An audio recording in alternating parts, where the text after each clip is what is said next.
बहुत ही स्वागत है दोस्तों आज के इस नई वीडियो में। दोस्तों आज मैं आपके लिए एक और प्रश्न लेकर के आया हूँ जो कि बीपीएससी टीआरई 1.0 में फर्स्ट शिफ्ट में पूछा गया प्रश्न है। दोस्तों ये मैथ का प्रश्न है। चलिए दोस्तों बिना टाइम वेस्ट के वीडियो को शुरू करते हैं। प्रश्न है हमारा, किसी धातु के एक ठोस गोले की त्रिज्या 3 सेंटीमीटर, यानी कि किसी धातु के कोई ठोस गोला है जिसकी त्रिज्या 3 सेंटीमीटर। हम यहाँ पे एक गोला की त्रिज्या 3 सेंटीमीटर का बना लिया है और इसे 4 मिमी व्यास का कितना लंबा तार खींचा जा सकता है। यानी कि यहाँ पे बेलन की बात किया जा रहा है, 4 मिमी की बात क्या है और वो भी क्या है दोस्तों, व्यास है। तो हम लोग जानते हैं कि व्यास बराबर जो होता है, व्यास अगर दिया है हमारे पास में कितना 4 मिमी, तो त्रिज्या बराबर हमारे पास में होता है व्यास का आधा होता है। यानी कि हमारे पास में काटेंगे इसको तो हमारे पास में 2 मिमी आ जाएगा। हमारे पास में क्या चीज़, 2 मिमी हमारे पास में आ जाएगा इसका त्रिज्या। यानी कि बेलन का जो त्रिज्या है हमारे पास में दोस्तों क्या है, 2 मिमी। लेकिन एक दिया हुआ है, ये जो दिया है ना, इसका गोला का जो त्रिज्या दिया हुआ है ये हमारे पास में सेंटीमीटर में है और ये हमारे पास मिमी में है। तो या तो सेंटीमीटर को मिमी में बदल लें या फिर मिमी को सेंटीमीटर में बदल लें। तो हम मिमी को सेंटीमीटर में बदलते हैं दोस्तों। 10 मिमी बराबर होता है दोस्तों, 10 मिमी बराबर 1 सेंटीमीटर। 10 मिमी बराबर 1 सेंटीमीटर, तो 2 मिमी बराबर कितना, तो 2 मिमी बराबर हमारे पास में हो जाएगा 2 बटे का कितना, 10।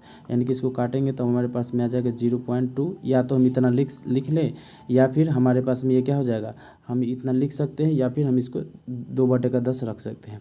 चलिए दोस्तों अब आगे चलते हैं। अब हमारे पास में गोला का त्रिज्या हो गया, गोले की त्रिज्या 3 सेंटीमीटर और इसका बेलन का जो त्रिज्या हो गया हमारे पास में कितना, 0.2 सेंटीमीटर। अब दोस्तों हम यहाँ पे क्या करते हैं, अब यहाँ से फार्मूला लगाते हैं। यानी कि गोला का आयतन बराबर बेलन का आयतन।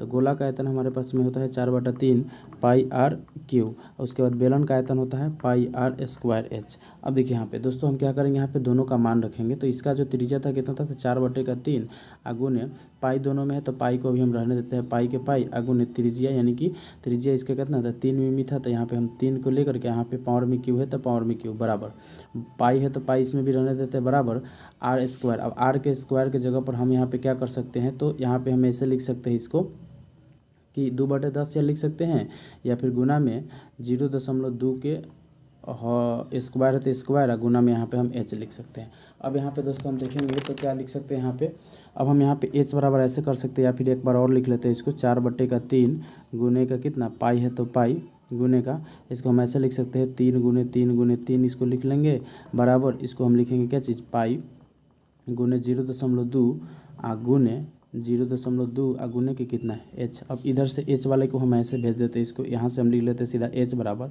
ऐसे एच बराबर लिख लेते हैं 4/3 है तो 4/3 गुने में यहाँ पे पाई है तो पाई हो जाएगा गुने 3 गुने का कितना, 3। अब इसको क्या करेंगे, यहाँ पे बटा में आ जाएगा क्योंकि गुना में था ना, तो हम इधर एच वाले को लिख लिए हैं। अब यहाँ पे लिखेंगे पाई गुने का 0.2 गुने 0.2।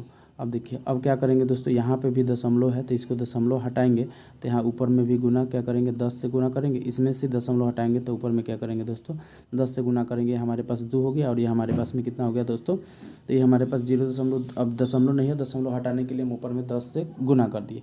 अब इसको काटेंगे हम दोस्तों, तो पहले पाई से पाई को काट देते हैं, इसमें ये पाई तो इसमें से ये पाई से ये पाई का खत्म हो गया। अब देखिए दोस्तों यहाँ से ध्यान देंगे तो ये 3 से एक 3 से ये 3 कट गया। इसके बाद में ये देखिए ये 2, तो 2 दूनी के 4 यहाँ पे यानी कि 2 आ गया। और फिर इस 2 से ये वाला जो 2 हमारे पास है, इस 2 से हमारे पास ये वाला 2 कट गया। अब यानी 3 3 9 और 9 में गुना करेंगे, यानी कि जो बच गया उसको लिख देते हैं 3 गुने 3 गुने 10 गुने हमारे पास में फिर यहाँ पे आ गया 10, यानी कि गुना कर देंगे तो 3 3 कितना 9 और 9 में 100 से गुना कर देंगे, यानी कि 9 गुने कितना 100, यानी हमारे पास में आ गया दोस्तों कितना 9 गुने 100, यानी कि हमारे पास में आ गया 900। अब यहाँ पे हमको मीटर में दिया हुआ है तो ये हमारे पास 900 जो है ना, 900 हमारे पास में सेंटीमीटर में आया। क्या है दोस्तों, सेंटीमीटर।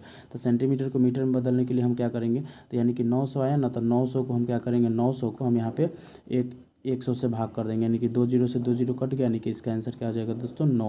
यानी कि ऑप्शन नंबर बी बिल्कुल हमारा दोस्तों बी विकल्प सही हो जाएगा। दोस्तों ऐसा ही वीडियो देखने के लिए हमारे चैनल को सब्सक्राइब जरूर कर लीजिए ताकि आने वाला वीडियो का नोटिफिकेशन सबसे पहले आप तक पहुँच सके, क्योंकि दोस्तों मैं उन्हीं प्रश्नों को सॉल्व कराता हूँ जो किसी न किसी एग्जाम में पूछे गए होते हैं। Thank you for watching video, मिलते हैं नेक्स्ट वीडियो में। जय हिंद।